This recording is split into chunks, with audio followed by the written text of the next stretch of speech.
inside the original fuse box area.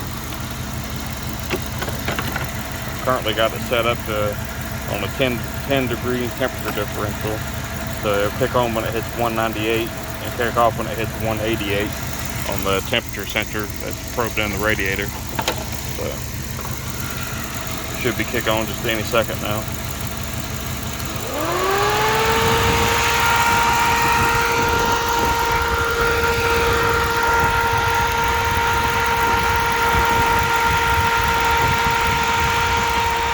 Let's see what the temperature is inside.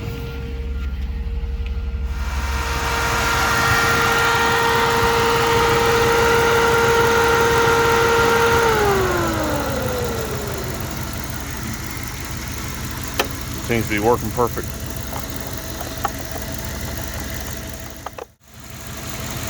Alright, so to test the fail-safe, I'm going to set the temperature that it kicks on and off at. I want to max it out to 230. That way the controller doesn't try to kick it on. So now it's going to operate off the temperature switch I put in.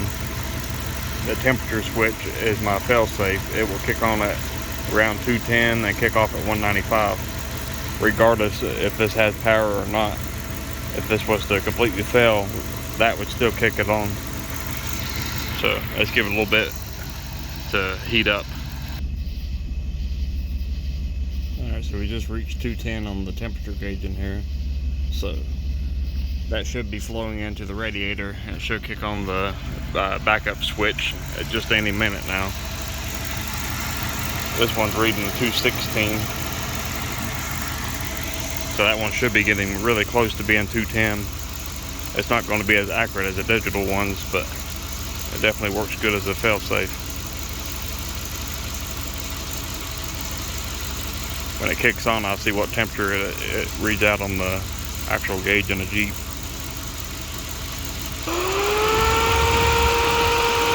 Alright, so it just kicked on right then.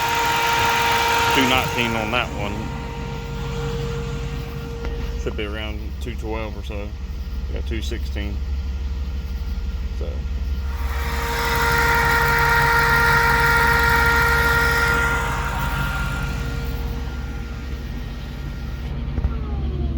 Yep, 196. See what this one shows. Yep, 195. So let's go ahead and set this one back down to 188 to kick on. Or to kick off, I mean. So like I said, I got it set to a 10 degree temperature differential, so when it hits 198, it will kick on.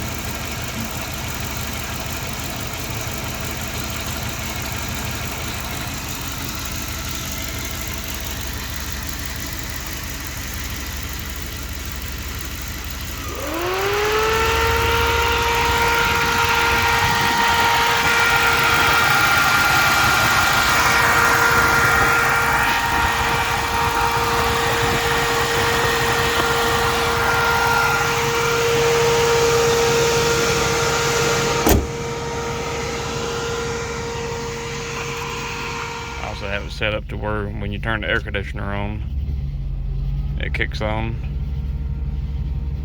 When you turn the air off, it kicks off. That way on a hot day, it'll run pretty well continuously to keep it nice, cold air flowing across the condenser up under the hood. I'll wire everything up. So I got a digital temperature controller.